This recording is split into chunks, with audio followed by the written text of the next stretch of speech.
Here we go. Okay. Okay, Mr. Simonon, let's start again. We are here also because in 1981 there was a memorable Clash concert in Florence organized by our radio Controradio, and journalist Ernesto De Pascale, who collaborated with the Controradio as well, wrote, "In the dressing room, Simonon is playing bass through a jukebox, blasting old 7-inch records of blue beat, rocksteady, and early dub at full volume. In practice, his instrument is amplified by the amp of that vintage object. Beautiful, incredibly powerful."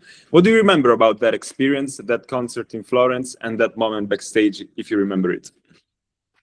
Well, for me, it felt like I was coming home, because like when I was 10 years old, my family, well, my stepfather, my brother, and my mother, we traveled from London on the train, and we stopped at Florence on our way to go to Siena, where we lived for 6 months.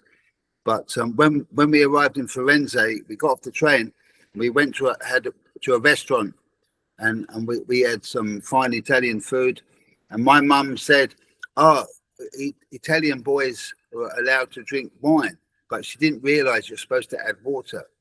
So when we left, I was really drunk, and then we went to Siena, and we lived there for 6 months, and then later we moved to Rome for 4 months, and then went back to England. But the concert, it's,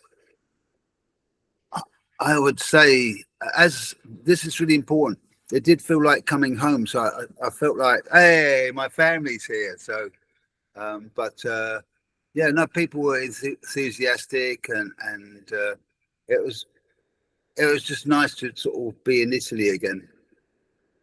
Of course. I mean, I don't remember any particular thing that happened, good or bad. It was just, but I remember the experience. I'm sure there was a huge expectation for the Clash to come in Florence. You already played the year before in Bologna, if I remember correctly. That's it. Yes. Yeah. So you had also a huge following here in Italy and all over the world. And by 1981, the Clash had been among the first bands to bring so many different musical experiences into rock, reggae, dub, ska, rocksteady, funk, rhythm and blues, rockabilly, disco, and early hip-hop elements as well. At the time, were you aware that you were changing the landscape of international music, or was it No, not naturally? at all. Not at all. We're really changing our own landscape in so far as, you know, once you're at rehearsals and you've played all your songs and you go, okay, we know how London Calling, we remember how London Calling goes, or whatever. Then it's like, well, what should we do now? And then somebody start playing something on the guitar or bass. I'll play something, and then suddenly new ideas come in. So it's really sort of natural. And then here's an interesting thing. So there'd be like a new song, and we'll be trying to play it, and they go like, it's not really working. And then somebody would say, I know, let's do it rockabilly style. So we play the song rockabilly style. Yes, okay, let's try it reggae style. So, and I think we're fortunate because we had a drummer, Topper, who was really flexible and could operate on any type of music. And of course, Mick was very adventurous with the guitar. And I mean, me and Joe were sort of like trying to keep up. Of course, but, also it was. Yeah, but sorry. Only insofar as there's one day in rehearsals, Joe had a piece of chalk and he drew a line on the ground.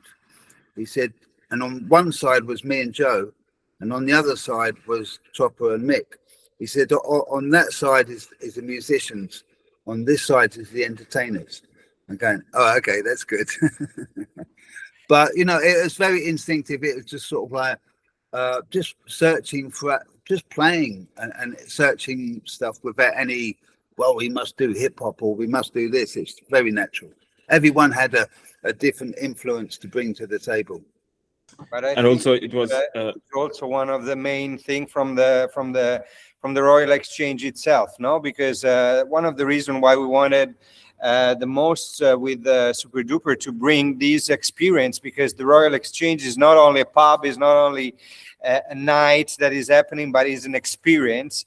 It's the fact that you can really feel again the legacy with no border of the mix of cultures and music that we not used to live in Italy that way, you know, because we always we really been living some kind of music in a let's say as not coming from our culture. Okay, so we've been living rock and roll or rockabilly or reggae as culture coming from outside. Okay, that was not in our DNA, at least in some specific moments.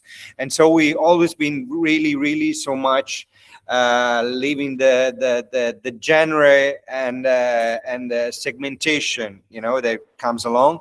For sure. And the beauty of the Royal Exchange is that you don't feel absolutely that thing, but you feel the motion of, you know, people with mutual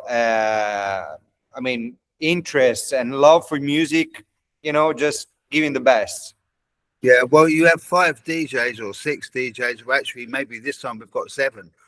Like Aki, she plays Japanese music, and then we've got Jason Mel. He plays a lot of cumbia, Gordon, country and western, or sometimes ABBA, but that's his problem. And yeah, everyone plays something different. You know, it's like we play what we enjoy to play. And about the Royal Exchange, I wanted to ask you, how did it come about? How did you find the idea to put it together? I live like 5 minutes away, and I walked past my local pub, and it had been closed for a few years. And one day the door was a bit open, and I said to the guy, "What's happening?" He said, "Oh, we're opening for the first time in 2 hours' time." I said, "Oh, interesting. I'll be right back." And then I phoned Gordon, Jason, Dan Donovan, said, "Come and look at this place." And then we said to the guy that was running the pub, we said, "What if we DJ here every Thursday?" He's going, "This place is for locals." I'm a local. Okay. And then we started DJing, and that was every Thursday and sometimes Saturdays now. And that's 4 years ago. And it's been really good for the local community. It's like people have been locked away because of lockdown, COVID, and now people are socializing. It's like it's a local pub, local area. And if you don't like the music, then people go out and have a Campari, and then they go back in again or whatever. It's like really relaxed. And about the event on Sunday also marks your long-awaited return to Florence, where The Clash, as I was saying, and you personally still have a huge following today. What should the audience expect from this event? There will be any surprises? You never know. Anything is possible. Anything is possible. But I mean, I think everybody's going to be playing the best of what they've got, because it's a special occasion. Okay, I'm done with my questions, Mr. Simonon. Thank you very much. Right. And you're welcome. Yeah, nice to speak to you. Now it's not a surprise anymore, so we have to keep the secret. Yeah.